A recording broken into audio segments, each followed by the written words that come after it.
آدمی، اتنا بڑا شخص، اتنا بڑا آدمی، اور پھر رنگ یہ ہے کہ عمر 22 لاکھ مربع میل کا حکمران، 22 لاکھ، اور کھجور کے درخت کے نیچے مٹی کا ڈھیلا لے کے سو گئے ہیں، پرواہ کوئی نہیں، کوئی مسئلہ ہی نہیں۔ 2 غلام ساتھ بیٹھے تو ایک روٹی حضرت عمر نے گھر سے منگوائی، تھوڑا سا سرکہ، غلام کہنے لگے ہم نے بھی کھانی ہے، فرمایا کوئی حرج نہیں، روٹی کو پیٹ بھر کے کھانا ضروری تو نہیں، 3 حصوں میں بانٹ لیتے۔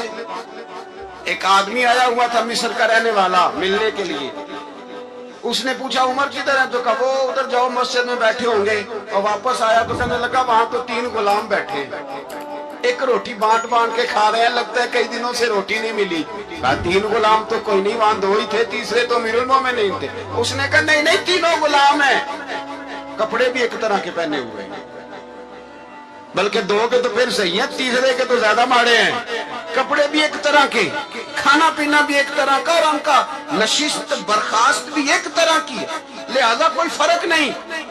حضرت ابو ہریرہ کہتے ہیں میں لے کے آیا، اور جناب عمر کو جب میں نے کچی زمین میں تامن سمیٹ بیٹھے دیکھا تو میں رو پڑا۔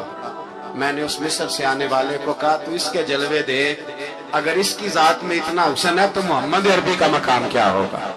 یہ مقام غور ہے، مقام غور۔ 10 محرم کو لوگ دیگے پکائیں گے نا، نہیں پکانی ہے؟ کوئی بول دے نہیں، ہاں نہ نہیں کر دے، پروگرام بدلیا تو نہیں دی عید کی کہ وہ ایک کام شروع ہویا ہے لاسٹ ٹائٹ ہونا رہا، کیوں جی پکڑی ہے نا دیکھیں 10 محرم کو انشاءاللہ، ہم بھی پکائیں گے انشاءاللہ، یہاں بھی پروگرام ہوگا۔ تو 10 محرم کو جو دیگ پکنی ہے تو ایسا نہیں ہو سکتا کہ 1 محرم کو حضرت عمر کے نام کی بھی کوئی پک جائے۔ اگر امام حسن حسین کے نام کی دیگیں پکے تو جو امام حسن حسین سے پیار کرنے والے ہیں، جو امام حسن حسین سے، ہم لوگوں نے بھی عجیب رٹا اپنایا ہے نا، ہم لوگ بات کا ایک پہلو دیکھتے ہیں دوسرا نہیں دیکھتے۔ حضرت امام حسن اور حسین کو بھی نبی پاک نے شہید کہا، اور جناب عمر کو بھی رسول اللہ نے خود شہید فرمایا، فرمایا شہید ہے، خود فرمایا اپنی زبان سے کہ یہ شہید ہے، خود میرا عمر شہید ہے۔ تو ان کے نام کی دیگ نہیں پکنی چاہیے، اس طرف نہیں ہماری توجہ ہونی چاہیے۔ اور اہل بیت نبوی، یہ بات میں پہلے بھی کرتا ہوں، آج پھر کرنا ضروری سمجھتا ہوں، اہل بیت کا پیار، سن لو کان کھول کے، اہل بیت کا پیار اگر ہمیں کسی نے سکھایا ہے تو سیدنا عمر فاروق نے سکھایا ہے۔ اہل بیت نبوت کی محبت اگر کسی نے سکھائی ہے تو کس نے سکھائی ہے؟ بول کے بتائیے، حضرت عمر نے۔ اہل بیت کا پیار ہمیں حضرت عمر نے بول کر کے سکھایا ہے۔ بھائی یاد رکھے، کسی کی طاقت نہیں تھی دم مارنے کی حضرت عمر کے سامنے، طاقت ہی نہیں تھی، کیسر و کسرا کانپ جاتے، جرأت ہی نہیں کرتے تھے حضرت۔ اور ہمارے تو تعلقات بڑے ہیں نا غیروں سے۔ حضرت ابو موسیٰ اشعری رضی اللہ تعالیٰ عنہ فرماتے ہیں میرا منشی عیسائی تھا، وہ کاتب کہتے تھے وہ لوگ، میرا حساب کتاب عیسائی تھا۔ تو فرماتے ہیں ایک دن میں نے وہ سارا حساب کتاب لین دین کے حضرت عمر کو دکھایا تو فرمانے لگے جس نے لکھے ہیں اس کو بلاؤ۔ کہنے لگے ضرور مسجد نہیں آ سکتا۔ کیوں نہیں آ سکتا؟ کہنے لگے وہ عیسائی ہے۔ کہتے ہیں حضرت عمر جلال میں آ گئے۔ آپ فرمانے لگے جنہیں رب دور کرتا ہے تم کیوں قریب کرتے ہو؟ جنہیں اللہ دور کرتا ہے۔ فرمایا تم غیروں کو اگر عہدے دو گے تو اپنوں کا کیا بنے گا؟ اگر تم غیروں کو عہدے دو گے تو اپنوں کا، یہ سوچ ہے جو آج برما کے مسلمانوں کے لیے بھی ضروری ہے۔ کہا اگر تم غیروں کو عہدے دو گے تو اپنوں کا۔ ہم نے غیروں کو عہدے دیے تو دیکھا نا اپنے کس طرح کاٹے جا رہے ہیں۔ غیروں کو جو عہدے دے دیے جرانے سارے غیروں سے، روز دعویٰ ہوتا ہے چین ہمارا سجن ہے، چین ہمارا دوست ہے۔ او بھائی دوست ہے تو اس سے کہو نا کہ برما تو تمہاری ایک چھوٹی سی ریاست ہے، چین کے بغیر تو وہ سانس بھی نہیں لے سکتا، اس کو کہو نا اس حکومت پہ دباؤ ڈالے۔ لیکن ہم لوگوں نے غیروں کو عہدے دیے تو اپنے پس گئے۔ حضرت عمر کہتے تھے ذمہ کا ہم ادب کریں گے، ذمہ کافر کا ہم، ایسا کافر جو مسلمان ریاست کو قبول کرے، بدامنی نہ پھیلائے۔ ایک آدمی کو آپ نے دیکھا آنکھوں سے نابینا ہے اور بھیک مانگ رہا ہے، تو حضرت عمر کو نظر آ گیا، فرمایا کون ہو؟ اس نے کہا میں یہودی ہوں۔ فرمایا بھیک کیوں مانگتے ہو؟ کہا جب تک تندرست تھا مسلمانوں کو جزیہ دیتا تھا، بوڑھا ہو گیا ہوں کیا کروں؟ حضرت عمر نے گھوڑے کی پشت پہ بٹھایا، کافر کو گھوڑے کی پشت پہ بٹھایا، اور بٹھا کے مدینے لائے. حضرت علی شیر خدا وزیر خزانہ تھے. فرمایا علی اس کا وظیفہ جاری کر. کہا یہ کون ہے؟ فرمایا یہ یہودی ہے لیکن یہ ہمیں جزیہ دیتا رہا, بوڑھا ہو گیا بیچارہ, بھیک مانگنے پہ مجبور ہے, ہماری حکومت کے اندر رہتا ہے, اس کا پورا وظیفہ جتنا خرچہ اتنا وظیفہ لگاؤ. حضرت علی کہتے ہیں میں وظیفہ لگا رہا تھا اور وہ میرے نبی کا کلمہ پڑھ رہا تھا, وہ رسول اللہ کا کلمہ پڑھ رہا تھا. یہ مزاج, یہ نہیں کہ کافر. حضرت عمر نے گورنروں کو خط لکھے تھے کہ زبردستی کسی کو مسلمان نہیں کرنا, جہاں ان کی عبادت گاہیں بنی ہو گرانی نہیں, کوئی مندر کوئی گرجا ضائع نہیں کرنا. اسلام سب کو جینے کا موقع دیتا ہے, پر بے ایمانوں, ظالموں, بدذاتوں, تمہیں یہ کہتا ہے کہ ہم تمہیں جینے کا موقع دیتے, تم بھی مسلمانوں کو جینے کا موقع دو. یہ جہاں بستے ہیں جہاں رہتے ہیں انہیں وہاں جینے کا موقع دو, انہیں بھی اللہ اکبر کہنے کا موقع دو, انہیں بھی قرآن پڑھنے کا موقع دو, انہیں بھی رسول اللہ پر درود پڑھنے کا موقع دو. ہمارے ملک میں عیسائی اپنی مرضی سے کھلے عام تبلیغ کرتے ہیں. یہاں تو چینل چلائے ہیں عیسائیوں نے. کسی مذہبی جماعت نے کبھی جلوس نکالا ہے کہ عیسائیوں کا چینل بند کرو؟ بولے نکلا ہے کہ نہیں نکلا؟ کتنے ظلم کی بات ہے. ہم جب غیر کو اتنا تحفظ دیتے ہیں, اتنا تحفظ دیتے ہیں. ہم نے دیکھا ہے, مجھے 20 لوگوں نے عید پہ ٹیلی فون کیے کہ عیسائیوں کو قربانی کا گوشت دے لیں, مجبور ہیں جی, دروازے پہ آ گئے ہیں, ہمارے کام کاج کرتے ہیں. 20 لوگ, عام آدمی کے دل میں ان کا اتنا جذبہ ہے, وہ مسائل کا بیان کرنے ایک علیحدہ بات, لیکن ہمارے دل کافر کے حق میں بھی نرم ہو جاتے. تم کس قدر زیادہ بے ایمان ہو اور کفر کس قدر زیادہ ذلیل ہو گیا ہے کہ مسلمان کے حق میں نرم ہوتا ہی نہیں. اور اس سے بڑے ذلیل وہ ہیں جو ان ذلیلوں کے سپورٹر ہیں. وہ کسی عرب ملک کے حکمران ہو یا کسی اور جگہ, وہ بڑے ذلیل ہے جو ان ذلیلوں کے سپورٹر ہیں, جو برما کی بچیوں کے قتل پر اپنی حکومتیں چمکا رہے ہیں. انہیں شرم نہیں آتی. اس قدر مسلمان تڑپا ہے لیکن ان بے غیرتوں کو ذرا ہوش نہیں آئی. اور یہ ان کے کماش, ان کے دلال جو ہر جگہ ان کی سپورٹ کر کے اپنی حکومتیں قائم کرتے ہیں, بے ایمانوں کو پتہ نہیں کہ کب ان پر اللہ کا عذاب اترے گا اور کس طرح ان کے پرخشے اڑیں گے.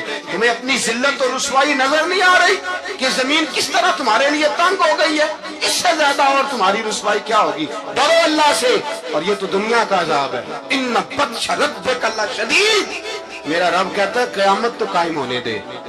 اتنا سخت تیرے رب کی پکڑ ہے, اتنی کسی دوسرے کی ہو سکتی؟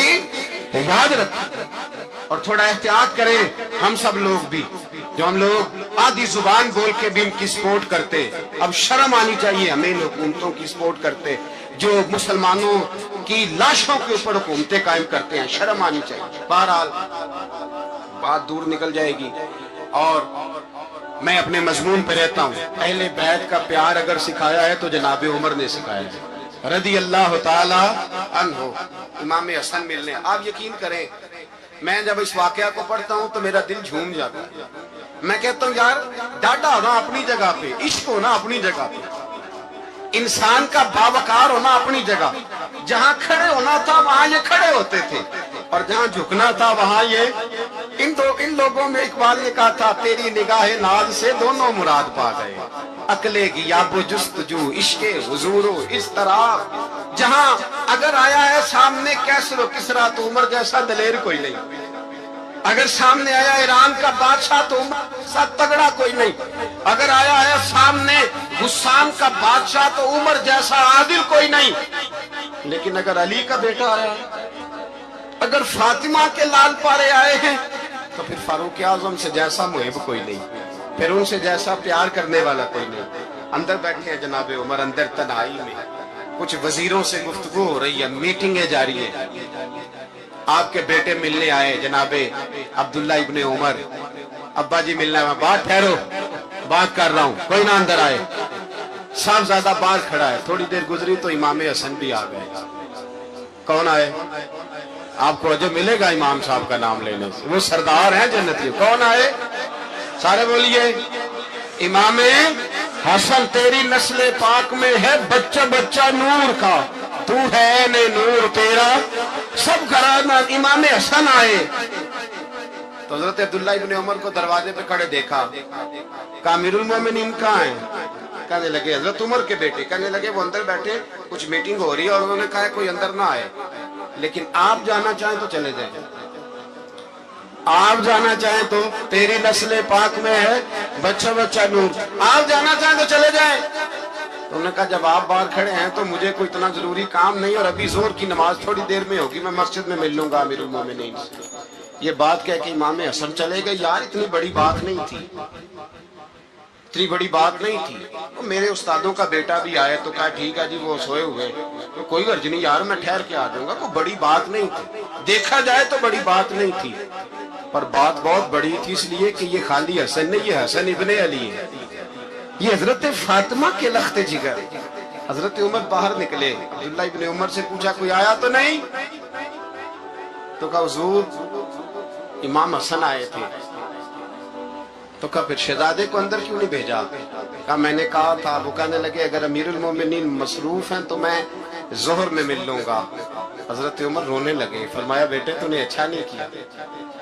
پھر مسجد نہیں گئے، سیدھے امام حسن کے دروازے دستک دی، امام حسن باہر آئے، کہا شہزادے آئے تھے تو ملے کیوں نہیں؟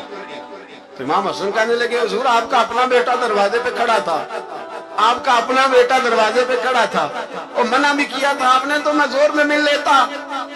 حضرت امام حسن فرماتے جوش جذبات میں جناب عمر نے سر سے پگڑی اتار دی، جوش جذبات، کہنے لگے حسن میرے بیٹے کا اور آپ کا کیا مقابلہ؟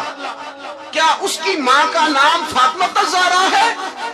کیا اس کی نانی کا نام خدیجۃ الکبریٰ ہے؟ کیا اس کے نانے کا نام محمد مصطفیٰ ہے؟